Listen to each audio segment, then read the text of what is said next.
Hi, இது வந்து நானே கடுப்பாயி போடுற வீடியோ தான். பட் இந்த விஷயத்த பத்தி நான் பேசக்கூடாதுன்னு நெனச்சேன். பட் தென் சில விஷயங்க வந்து நம்மள தூண்டி விடும் பேசுறதுக்காக. ஒரு விஷயம் இன்ஃப்ளூயன்சர் அப்படிங்கிறவங்க வந்து ப்ராடக்ட்ஸ் இன்ஃப்ளூயன்ஸ் பண்றது ஓகே.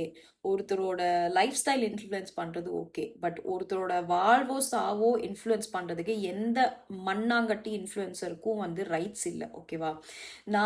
நானும் ஒரு உமன் தான். இந்த மாதிரி ஒரு விஷயம் எனக்கும் ஒரு இடத்துல நடந்துச்சுன்னா எனக்கு கோவம் வரும் தான். ஆனா அந்த கோவத்தை வந்து நான் கேமரால எடுத்துட்டு போய் இப்படி இப்படி உரசி 2 வீடியோ எடுத்து போடுறது இல்லை இன்ஃப்ளூயன்சிங். ஓகேவா?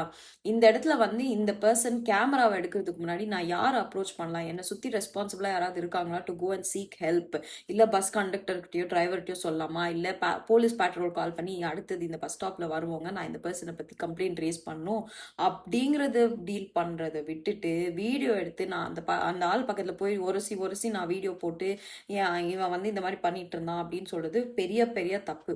ஒன் திங், நான் வந்து இந்த இடத்துல அவருக்கோ சப்போர்ட் பண்ணல, இவளுக்கும் சப்போர்ட் பண்ணல. நான் சொல்ற ஒரே விஷயம் என்னன்னா, ரெஸ்பான்சிபிளா டீல் பண்ணுங்க. நீங்க இன்ஃப்ளூயன்ஸ் பண்றீங்கன்றது நீங்க கண்டென்ட் பண்றது வேற. ஆனா வாழ்க்கையில நடக்கிற எல்லாத்தையும் கண்டென்ட்டா பார்க்க ஆரம்பிச்சிட்டீங்கன்னா இப்படிதான். ஒருத்தர் இறந்துருவாரு, ஒருத்தி போய் ஜெயில உட்காந்துப்பா. சி, விமன் ஆல்சோ தீஸ் டேஸ் வந்து எல்லாத்தையுமே விமன் கரெக்டா தான் பண்றாங்க, எல்லாத்தையுமே விமன் வந்து கரெக்டா தான் பாக்குறாங்க அப்படின்றதெல்லாம் இல்ல. விமனும் ஹியூமன் தான், normal. And women are very very traumatic and they can even misunderstand a lot of things. அது வந்து எல்லாருக்கும் அப்பட்டமா தெரிஞ்ச ஒரு விஷயம். ஸோ இனிமே ஆச்சும் இந்த மாதிரி விஷயங்கள் வரும்போது தயவு செஞ்சு deal with it very very responsibly.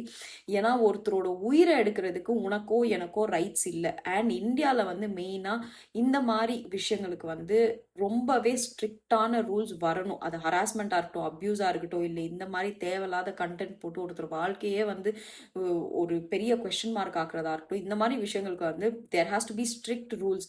நீங்கள் வெஸ்டர்ன் கண்ட்ரீஸ்லையோ இல்லை யூஏஇயோ இந்த மாதிரி எமிரேட்ஸ் இந்த மாதிரி இடத்துலலாம் நீங்கள் பார்த்தீங்கன்னா ரூல்ஸே இந்த மாதிரி விஷயங்களுக்கு பயங்கரமாக இருக்கும். நம்ம ஒரு ஃபோன் எடுத்து நம்ம ஒரு விஷயத்த வீடியோ எடுக்கணும்னாலும் நம்ம 10 தடவை யோசிப்போம், இந்த கவர்மெண்ட் வந்து இது நம்மளை அலோவ் பண்ணுமா, இல்லை நாளைக்கு ஏதாவது பிரச்சனையில மாட்டிப்போமான்ட்டு. ஆனால் இந்தியாவில் இந்த மாதிரிலாம் எவனுமே யோசிக்கிறது இல்லை. கண்ட மேனிக்கு இஷ்டத்துக்கு பண்ண வேண்டியது. நான் உத்தமின்னு காட்டிக்கிற அளவுக்கு நீயும் பெரிய புடுங்கியும் இல்லை. அந்த பர்சன் தப்பு அப்படின்னு சொல்றதுக்கு இன்னும் நீ வந்து உனக்கான ப்ரூஃபும் இல்லை. அப்போ வந்து மூடிக்கிட்டு நீ வந்து you should have seeked help instead of doing all such nonsense. ஒருத்தரோட உயிர் சம்பந்தமே இல்லாமல் போயிடுச்சு அண்ட் இப்போ எல்லாருமே அதை பற்றி வீடியோ போடுறோம். மற்றபடி நம்மளால என்ன பண்ண முடியும்? ஒன்றும் பண்ண முடியாது. So influencers please start getting responsible. ஏன்னா நானும் ஒரு இன்ஃப்ளூயன்சர் ஆகணும்னு கனவு கண்டுட்டு இருக்கேன். ஸோ எனக்கே இது நான் சொல்லிக்கிறேன். Bye guys.